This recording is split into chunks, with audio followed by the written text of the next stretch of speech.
ये एक प्रायोजित वीडियो है। इस वीडियो को प्रायोजित किया है उन माँ बाप ने जिनके बच्चे पिछले हफ्ते एक हादसे में मारे गए। मैं उन्हें मिलने गया था और उन्होंने कहा कि सब नेता आते हैं, बड़े लोग आते हैं, कुछ कुछ बोल के चले जाते हैं। आपसे हमें एक उम्मीद है, आप सच बोलते हो। हमारे बच्चों के साथ क्या हुआ इसका पूरा सच आप बताना, इससे हमें न्याय मिलेगा। उनके कहने पे ये वीडियो में बना रहा हूं। आपने खबर सुनी होगी, पूरे देश ने खबर सुनी कि 12 तारीख को हरियाणा के महेंद्रगढ़ जिले में कनीना ब्लॉक में एक बस दुर्घटना में 6 स्कूली बच्चों की मौत हो गई। कोई 2 दर्जन बच्चे घायल हो गए। ये इलाका मेरे गांव के बहुत नजदीक है, मुश्किल से 20-25 किलोमीटर दूर है मेरे गांव से। मैं गया, अस्पताल में गया, जो बच्चे भर्ती थे उनसे मिला, माँ बाप से मिला। एक ट्रेजेडी में कितनी ट्रेजेडीज मिल जाती है, उसका हाल जाना। फिर उन सब बच्चों के जो गुजर गए थे उनके परिवारों से जाके मिला, बाप से, परिवार वालों से बात की। माँओं से बात कर नहीं सका, हिम्मत भी नहीं हुई, लेकिन उनकी चीख, करुण क्रंदन सुना। दरअसल ये दुर्घटना नहीं थी, ये एक परिघटना थी। ये एक घटना थी जो होने का इंतजार कर रही थी, जो हमारी शिक्षा व्यवस्था और जो पूरा शिक्षा के नाम पे चल रहा है इस देश में, न जाने कितनी जगह, उसका एक नमूना पर थी। यहां हो गया, कहीं भी और हो सकता था। और अगर हम उसके बारे में आज नहीं चेते, आज ये 6 बच्चे, कल को कोई और हो सकते हैं, न जाने कितने हो सकते हैं। और उस गम में डूबे हुए माँ बाप ने कहा कि हमारे बच्चे तो चले गए, बस हम एक चाहते हैं न्याय हो और आगे किसी और माँ बाप के साथ ये ना हो, किसी और बच्चे के साथ ये ना हो। मैंने पूरे तथ्य पता किए। जैसे मैंने कहा, ये कोई सामान्य दुर्घटना नहीं थी। अखबारों में खबर आई थी कि ड्राइवर जो था, सुबह सुबह बच्चे स्कूल जा रहे थे और ड्राइवर ने शराब पी हुई थी और ड्राइवर ने जाके बस को एक पेड़ में ठोक दिया पूरी स्पीड पे बस को चलाते हुए। तत्काल बच्चे मर गए। मगर मामला सिर्फ इतना नहीं है। मामला ये है कि ये ड्राइवर शराब पीता था, ये सबको पता था। मुझे एक बच्चे के पिता ने बताया कि 6 महीना पहले वो जाके स्कूल में प्रिंसिपल के पास इस ड्राइवर की इसी बात पे शिकायत करके आया था। 10 दिन बाद फिर उसने शिकायत की थी। बच्चों ने मुझे बताया, एक बच्ची जो नहीं गई थी उस दिन स्कूल में, उसने मुझे बताया, अंकल वो रोज स्टंट करके दिखाया करता था। कभी अब स्टीयरिंग व्हील निकाल लेता था, कभी कुछ करता था। हम डरे हुए थे। मैंने पूछा, बस में टीचर नहीं थे? नहीं, टीचर नहीं थे, ना कंडक्टर ना टीचर, कभी नहीं होते थे। यही नहीं, उस दिन सुबह जब वो एक गांव से गुजर रहा था, गांव के लोगों को पता लग गया कि इसने दारू पी हुई है। उन्होंने बस को रोक दिया। एक आदमी ने चाबी निकाल ली बस की कि दारू पी के बच्चों को लेके जा रहा है, जान पे खतरा है। स्कूल में बात की। आरोप ये है कि प्रिंसिपल से बात की गई और आरोप ये है कि प्रिंसिपल ने कहा कि छोड़ो, इसे जाने दो। जब गांव वालों ने कहा कि नहीं जाने देंगे तो उसने कहा कि मैं तुम्हें देख लूंगा, तुम मेरी बस को रोक के बैठे हो। ऐसा आरोप है। गांव वाले बता रहे थे, हर घर घर में बताया जा रहा था। इसमें कोई शक नहीं कि बस को रोका गया था, इसीलिए चूंकि उसने दारू पी हुई थी। और लोग कहते हैं कि जिस व्यक्ति ने रुकवाया था उसने अपने बच्चों को उतार लिया, कहा कि मैं तुम बच्चों को भेजूंगा नहीं। उसके बाद ये कांड हुआ। और जो बस थी उसका फिटनेस सर्टिफिकेट सन 2017 में समाप्त हो चुका था। ये एनसीआर एरिया की बात है, जहां कोई बस 15 साल के बाद व्हीकल चल नहीं सकता। ये शायद 2000 का व्हीकल था, 2002 का। 2017 में उसका फिटनेस खत्म हो चुका था। कोई इंश्योरेंस हो ही नहीं सकता ऐसी बस का, इंश्योरेंस भी नहीं था। अब आप बताइए, इसे आप दुर्घटना कहेंगे? ये वो घटना थी जो होने का इंतजार कर रही थी, जिसमें सिर्फ वो ड्राइवर लिप्त नहीं था, जिसमें पूरी व्यवस्था लिप्त थी। घटना के बाद क्या होता है वो और बड़ी दुर्घटना है और बड़ी शर्म की बात है। जैसा कि अक्सर होता है, ड्राइवर को पकड़ लिया गया, स्कूल के प्रिंसिपल का नाम आया, प्रिंसिपल को और स्कूल के सेक्रेटरी को पकड़ लिया गया। लेकिन जो स्कूल का मालिक है, राजेंद्र लोढ़ा उसका नाम है, हर इलाका जानता है कि वो स्कूल का मालिक है, उस मालिक को नहीं पकड़ा गया। वो आजकल बीजेपी में, पहले दूसरी पार्टियों में रह चुका है, शायद इनेलो में रह चुका है, आजकल बीजेपी में है, उसको पकड़ा नहीं गया। उसका दूसरा बच्चा जो सचमुच स्कूल को दिन रात उसकी मैनेजमेंट करता है, उसको नहीं पकड़ा गया। जितना कम से कम कागजी काम करके हो गया उतना चला लिया गया। सरकार ने जांच बैठा दी, जांच सरकार बैठाती है। जांच कौन करेंगे? जिन लोगों की जांच होनी चाहिए वो जांच करेंगे। जांच कमेटी में डिस्ट्रिक्ट एजुकेशन ऑफिसर, अरे जिस व्यक्ति की पहली जिम्मेवारी बनती है कि ये सब क्यों हो रहा था, वो जांच करेगा। एक बात और बताना भूल गया मैं, कि ये सब उस दिन हो रहा था जिस दिन ऑफिशियली हरियाणा में सरकारी तौर पर अवकाश का दिन था, छुट्टी का दिन था, ईद के चलते छुट्टी के दिन पे स्कूल खोला गया था। और इस बारे में जब जांच करने प्रदेश के बोर्ड के चेयरमैन आए, हरियाणा शिक्षा बोर्ड के, तो पता लगा हरियाणा शिक्षा बोर्ड के चेयरमैन का खुद अपना प्राइवेट स्कूल है और उनका प्राइवेट स्कूल भी उस दिन खुला हुआ था जिस दिन राजकीय अवकाश था।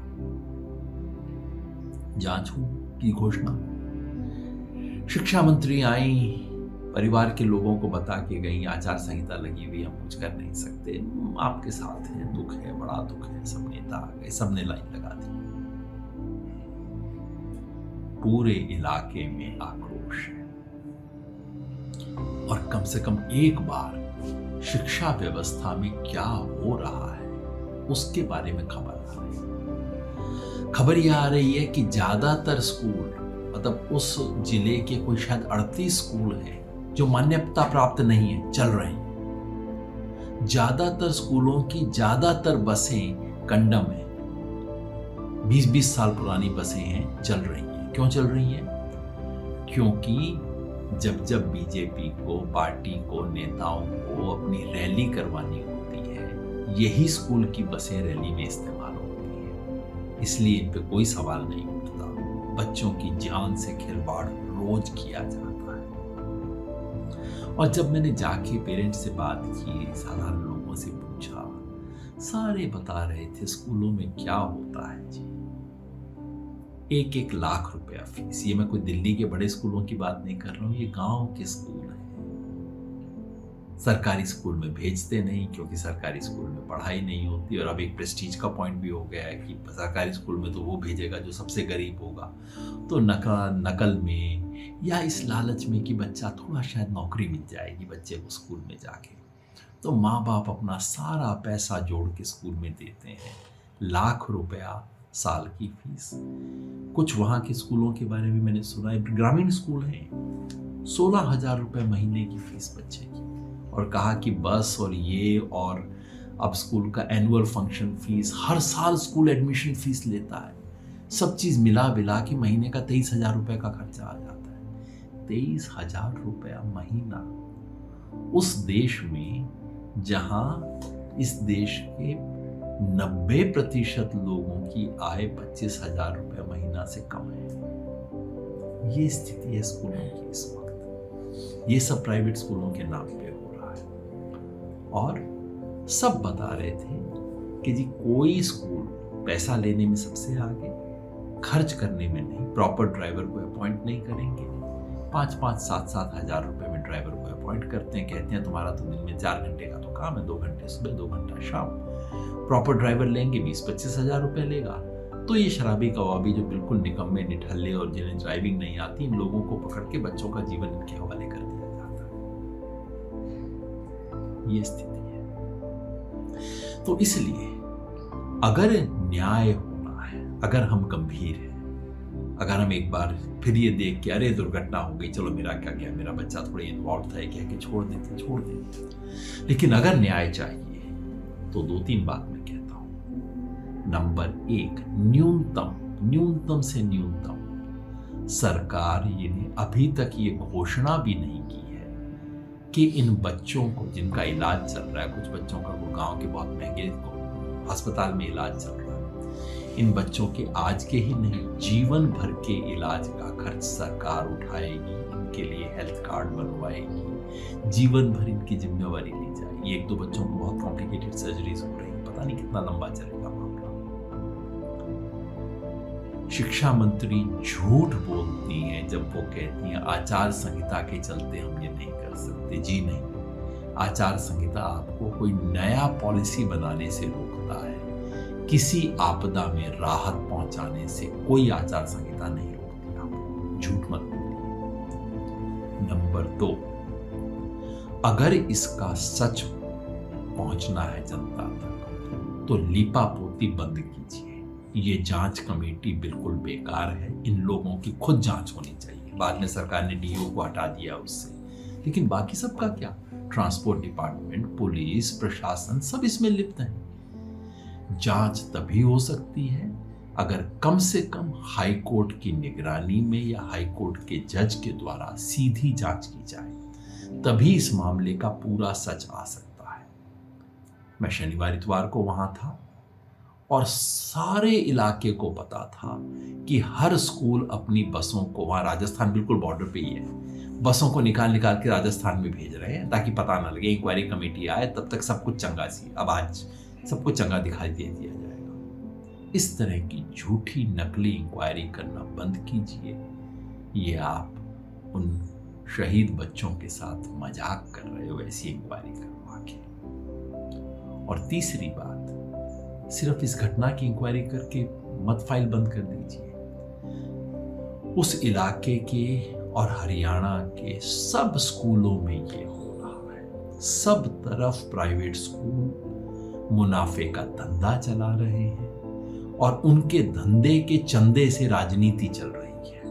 तमाम राजनेताओं ने अपने अपने स्कूल बना लिए हैं। किसी की हिम्मत नहीं कि उन पे उंगली उठा सके, उन पे हाथ रख सके। अगर ये जो 6 बच्चे शहीद हुए हैं और इतने बच्चे की घायल हुए हैं, इतने माँ जिनके आंसू रुकते नहीं हैं, जितने सपने टूटे हैं घर घर में, अगर उसका प्रति न्याय करना है तो कम से कम पूरे हरियाणा के हर स्कूल की जांच करवाइए। कितनों का रजिस्ट्रेशन नहीं है, कितने वो फीस लेते हैं जो फीस नहीं ली जानी चाहिए, कितनों की बसें ऐसी हैं जो कि बगैर लाइसेंस के चल रही हैं, बगैर फिटनेस के चल रही हैं, कितनों के ड्राइवर हैं जिनको ड्राइवर होना नहीं चाहिए, और कितने स्कूल हैं जो कि इसके न्यूनतम नियमों का पालन कर रहे हैं। और जब ये 3 चीज हो जाए ना तो एक चौथी चीज पे विचार कीजिए। ये इतने प्राइवेट स्कूल खुल क्यों रहे हैं? लोगों के पास इफरात में पैसा नहीं आ गया? सरकार का काम है शिक्षा देना। सरकारी स्कूल हैं, खड़े हैं, इमारत है, टीचर को 50,000 1 लाख रुपए तनख्वाह मिलती है, वहां शिक्षा क्यों नहीं मिलती? क्यों सरकार ये शिक्षा के प्राइवेटाइजेशन करने दे रही है? सरकारी स्कूल में, अपने गांव के सरकारी स्कूल में अगर ठीक शिक्षा मिलती तो इन बच्चों को बस लेने की कोई जरूरत नहीं थी। अगर आज नहीं चेते तो कल इससे एक बड़ी दुर्घटना को हम आमंत्रित कर रहे हैं। मैंने उन माँ बाप को वायदा किया था, मैंने कहा था जी मैं कोई मंत्री नहीं, अधिकारी नहीं, मेरे बस का कुछ नहीं है, बस मैं बोल सकता हूं।